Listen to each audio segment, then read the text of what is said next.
Assalamualaikum warahmatullahi wabarakatuh. Perkenalkan, nama saya Muhammad Aditya dengan NIM 221080200052. Pada kesempatan kali ini saya akan menjelaskan mengenai pengantar perilaku organisasi. Yang pertama yaitu mengenai perilaku organisasi. Menurut para ahli, yang pertama yaitu ada Rahmi Widianti menjelaskan bahwa perilaku organisasi merupakan pembelajaran tentang suatu atau sifat karakteristik individu yang tercipta di lingkungan suatu organisasi. Karena manusia memiliki karakteristik yang berbeda-beda, maka perilaku organisasi berguna untuk mengetahui sifat-sifat individu dalam bekerja di suatu organisasi. Yang kedua yaitu ada menurut R.S. Adam Indra Wijaya. Ia menjelaskan bahwa perilaku organisasi adalah suatu bidang studi yang mempelajari semua aspek yang berkaitan dengan tindakan manusia, baik aspek pengaruh anggota terhadap organisasi maupun pengaruh organisasi terhadap anggota. Yang ketiga yaitu ada menurut Dr. Andes Sutrisna Hari. Perilaku organisasi adalah suatu bidang yang mempelajari dinamika organisasi sebagai hasil interaksi dari sifat khusus atau karakteristik anggota dan sifat khusus karakteristik para anggota dan pengaruh dalam lingkungannya. Lalu mengenai organisasi, menurut Oliver Sheldon, organisasi adalah proses yang menggabungkan pekerjaan yang seharusnya dilakukan oleh individu atau kelompok dengan menggunakan fasilitas yang diperlukan dalam pengerjaannya, sehingga tugas atau pekerjaan yang dilakukan memberikan hasil terbaik dan efisien. Lalu yang kedua yaitu menurut Stephen Perobens, organisasi adalah suatu kesatuan sosial yang dikoordinasikan secara sadar dan bekerja secara terus-menerus untuk mencapai tujuan bersama. Organisasi memiliki batasan yang relatif dapat diidentifikasi, namun batasan tersebut dapat berubah dalam kurun waktu tertentu. Lalu menurut James D. Mooney, organisasi adalah suatu bentuk perserikatan orang atau sekelompok manusia untuk mencapai tujuan bersama yang telah disepakati.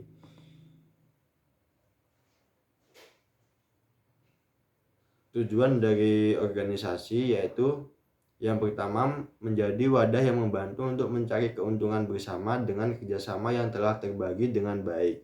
Lalu, menjadi wadah untuk memiliki pengawasan dan kekuasaan. Dan yang ketiga, membantu untuk pengelolaan lingkungan bersama. Lalu yang keempat, mencapai tujuan secara efektif dan efisien sesuai dengan yang telah menjadi maksud awal dari sebuah organisasi tersebut. Lalu yang kelima, membantu setiap individu yang ada di dalamnya agar dapat meningkatkan skill individunya untuk lebih optimal dan lebih bermanfaat. Lalu organisasi menurut L.P. Alford dan Russell Beatty terdapat 7 prinsip organisasi, yaitu yang pertama memiliki prinsip tujuan, lalu prinsip wewenang dan tanggung jawab. Yang ketiga, prinsip wewenang pokok. Dan yang keempat, prinsip penugasan dan kewajiban-kewajiban. Yang kelima, terdapat prinsip definisi. Dan keenam, prinsip kesamaan. Dan yang ketujuh, prinsip efektivitas organisasi. Selanjutnya yaitu akan membahas mengenai manajemen. Menurut George R. Terry, manajemen adalah proses yang terdiri dari perencanaan, pengorganisasian, pengarahan, dan pengendalian untuk mencapai tujuan dengan menggunakan sumber daya manusia dan sumber daya lainnya. Lalu menurut A.F. Stoner, manajemen adalah proses perencanaan, pengorganisasian, pengarahan, dan pengawasan usaha-usaha para anggota organisasi dan penggunaan sumber-sumber daya organisasi lainnya agar mencapai tujuan bersama.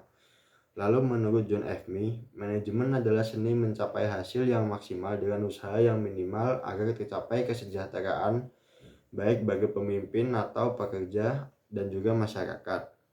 Lalu menurut Handoko, manajemen adalah proses yang meliputi perencanaan, pengorganisasian, mengarahkan, dan pengawasan. Tujuannya yaitu untuk mencapai tujuan organisasi yang telah ditetapkan. Manajemen memiliki fungsi yaitu yang pertama sebagai perencanaan.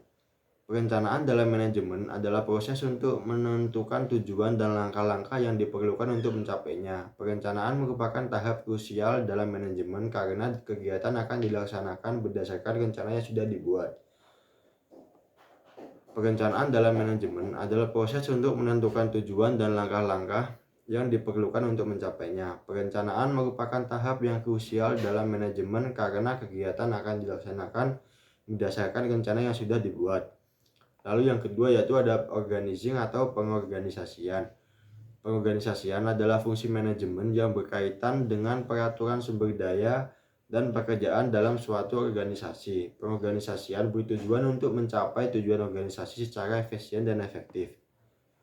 Lalu terdapat kepemimpinan.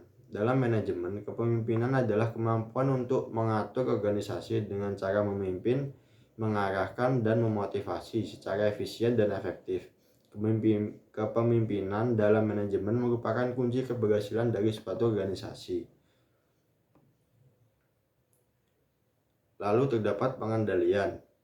Dalam manajemen, pengendalian adalah proses yang dilakukan untuk memastikan bahwa sumber daya yang dimiliki organisasi digunakan secara efisien dan efektif dalam mencapai tujuan organisasi. Pengendalian manajemen juga melibatkan proses evaluasi kemajuan dalam mencapai tujuan, pemantauan pelaksanaan rencana, dan koreksi penyimpangan.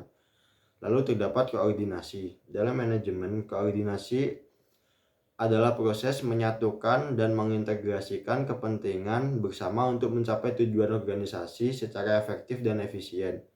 Koordinasi merupakan salah satu fungsi manajemen yang penting dan tidak dapat dipisahkan dari setiap fungsi dan tahap dalam manajemen.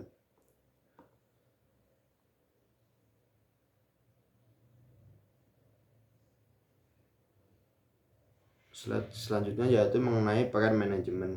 Yang pertama yaitu peran antarpersonal.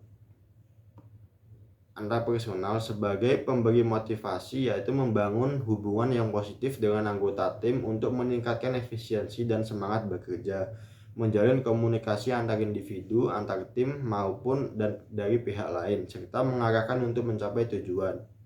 Selanjutnya yaitu ada informasional, mengumpulkan informasi dari berbagai sumber dan memahami situasi. Setelah itu disampaikan kepada anggota tim demi keberlangsungan organisasi. Selanjutnya yaitu ada pengambilan keputusan.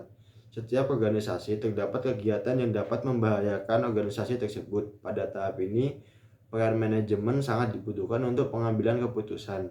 Dengan cara mengamati situasi maupun konflik, maka dengan itu dapat menyusun rencana atau strategi dengan tepat untuk menyelesaikan konflik tersebut. Manajemen memiliki tantangan dan peluang, yaitu yang pertama dari faktor ekonomi, globalisasi, keragaman, peningkatan kualitas dan produktivitas, jumlah tenaga kerja, peningkatan layanan pelanggan, keahlian personal, pemberdayaan karyawan, inovasi dan perubahan. Sekian penjelasan dari saya. Mohon maaf apabila terdapat kesalahan maupun kekurangan. Terima kasih. Wassalamualaikum.